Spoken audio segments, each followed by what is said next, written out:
Hello students, सो आज के इस वीडियो में हम सीखने वाले हैं एक्सेल में यूज़ होने वाले टेक्स्ट स्ट्रिंग फंक्शन से रिलेटेड ऑप्शंस के बारे में।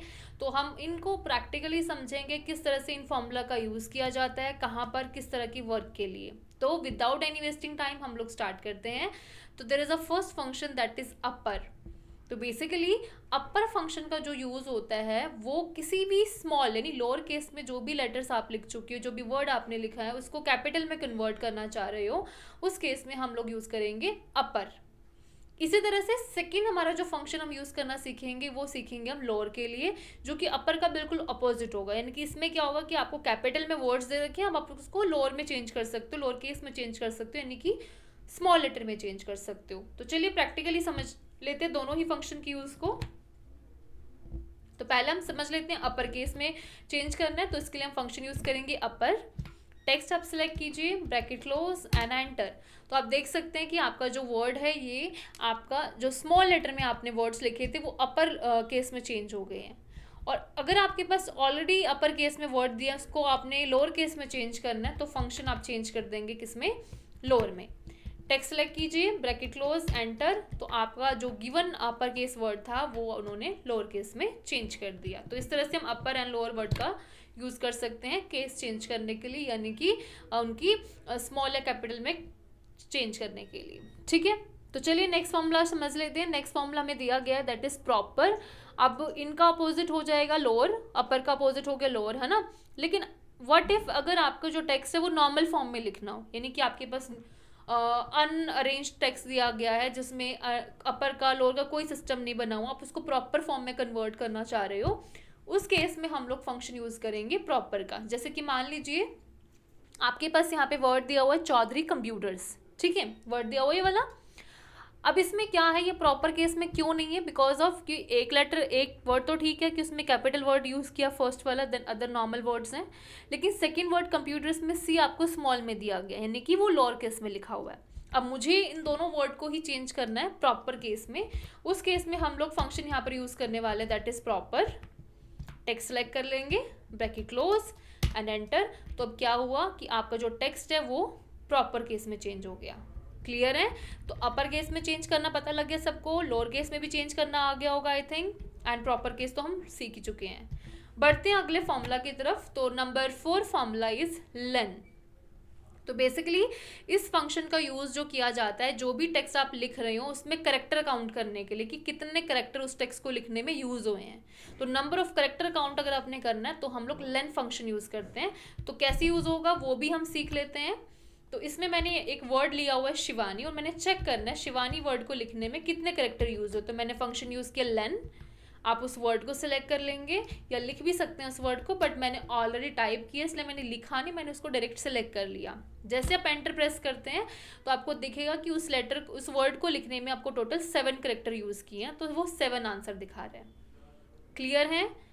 कोई प्रॉब्लम, कोई डाउट अगर है तो आप कमेंट में बता सकते हैं, वो डाउट हम क्लियर कर देंगे। ठीक है, बढ़ते हैं अगले फंक्शन की तरफ। तो अगला फंक्शन भी बहुत ही इजी है, left and right function. Number 5 is left function, number 6 is right function.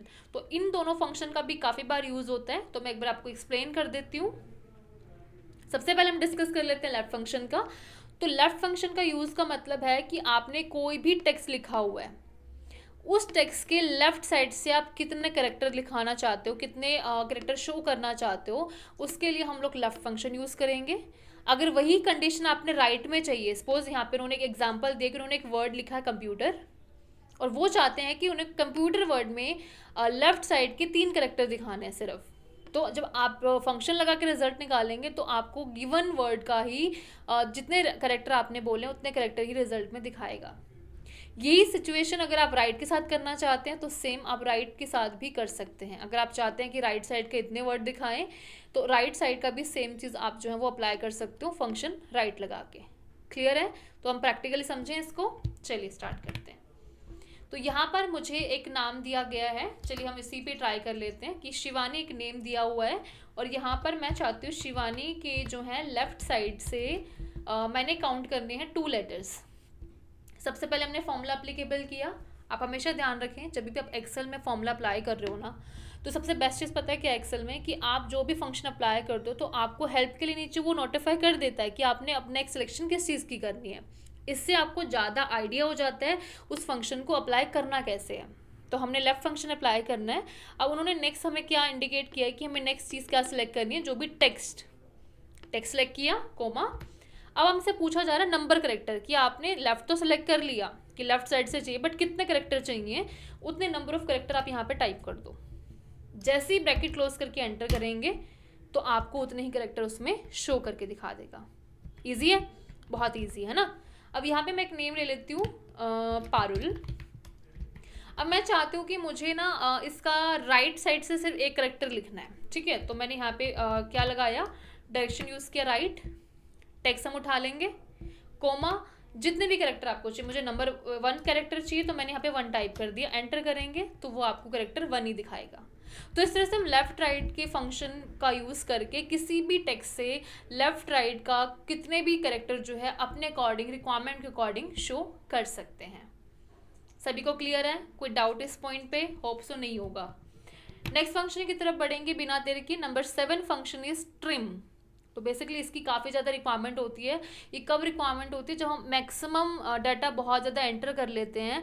तो कभी कभार क्या होता है, जब हम ज़्यादा डाटा एंटर कर लेते हैं, नॉर्मल हम टाइप भी कर लेते हैं ना, ड्यूरिंग टाइपिंग हमारे पास क्या होता है कि कभी कभार हम लोग जब 2 वर्ड्स लिखते हैं, 3 वर्ड्स लिखते हैं, तो उसके बिटवीन ना हम लोग सिंगल स्पेस तो यूज़ करते ही करते हैं, वो तो कॉमन है, बट समटाइम हमसे एक्स्ट्रा स्पेस यूज़ हो जाता है।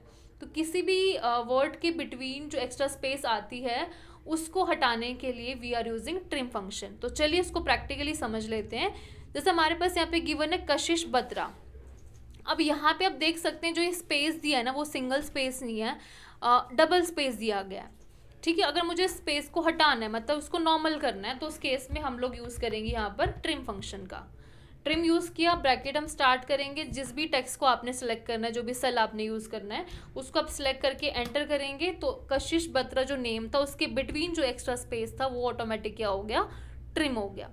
तो इस तरह से हम लोग ट्रिम की हेल्प से एक्स्ट्रा स्पेस को जो है इजीली रिमूव कर सकते हैं अपने एक्सेल की शीट में से।